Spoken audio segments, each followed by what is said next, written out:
পয়লা জানুয়ারি থেকে নতুন বছরের নতুন উপহার দেশের মাননীয় খাদ্যমন্ত্রীকে আমরা দিতে যাচ্ছি।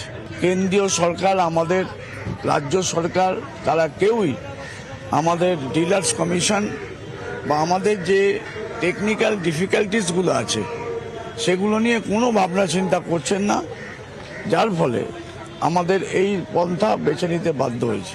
বিভিন্ন রাজ্য 220 টাকা 200 টাকা কমিশন দিচ্ছে, আমাদের রাজ্যে দিচ্ছে 95 টাকা। এই যে বৈষম্য, এই বৈষম্য অত্যন্ত কষ্টদায়ক হয়ে দাঁড়িয়েছে আজকের দিনে। নমস্কার বন্ধুরা, ডো অনলাইন ইজিলি চ্যানেলে সবাইকে স্বাগত জানাই। তা আরও বিশেষভাবে ধন্যবাদ জানাই ওয়ানকে সাবস্ক্রাইব করে সাপোর্ট করার জন্য। তো আপনারা ভিডিওর শুরুতেই একটি ক্লিপ দেখেছেন, এখানে বলা হচ্ছে পয়লা জানুয়ারি অর্থাৎ নতুন বছরের শুরু থেকে কিন্তু রেশন বন্ধ হতে চলেছে। অনির্দিষ্টকালের জন্য কিন্তু বন্ধ হবে সেটা, যার ফলে সারা দেশের মানুষ খুব অসুবিধায় কিন্তু পড়তে চলেছে। এই ধর্মঘট সারা দেশ জুড়ে হবে, সেখানে 81 কোটি 35 লক্ষ গরিব মানুষের কিন্তু রেশন বন্ধ থাকবে। বাকি তথ্য প্রতিবেদনে দেখুন। আর ভিডিওটি যদি ভালো লাগে তাহলে অবশ্যই লাইক দিয়ে যাবেন। তার সাথে সাথে যারা চ্যানেলে নতুন তারা অবশ্যই চ্যানেলটিকে সাবস্ক্রাইব করে সাপোর্ট করে দিবেন। তো দেখুন প্রতিবেদনে কি তথ্য উঠে আসছে। তো দেখুন এখানে বলা হয়েছে all India fair price shops dealers ফেডারেশনের রেশন ধর্মঘটটি কিন্তু ডাক দিয়েছে। আগামী পয়লা জানুয়ারি থেকে দেশ জুড়ে রেশন ডিলাররা কিন্তু বন্ধ ঘোষণা করেছে।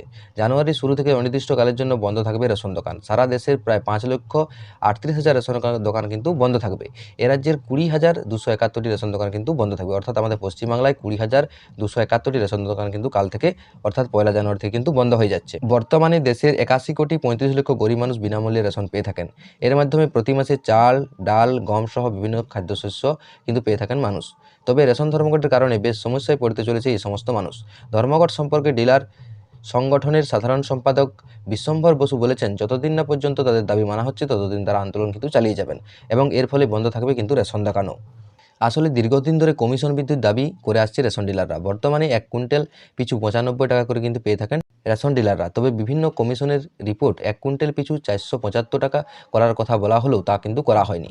এই নিয়ে ক্ষুব্ধ রেশন ডিলাররা, সেই কারণে রেশন ডিলার্স স্ট্রাইকের ডাক দেওয়া হয়েছে। এদিকে গ্রাহকদের আইডি স্ক্যান থেকে শুরু করে রেশন তোলার সময় বায়োমেট্রিক যাচাইকে কেন্দ্র করে বাড়তি চাপ নিতে হচ্ছে রেশন ডিলারদের। তবে সরকার তাদের কোনো কথাই শুনছে না। এদিকে এফসিআই বস্তা পরিবর্তন করার দাবিও তুলেছে আন্দোলনকারীরা।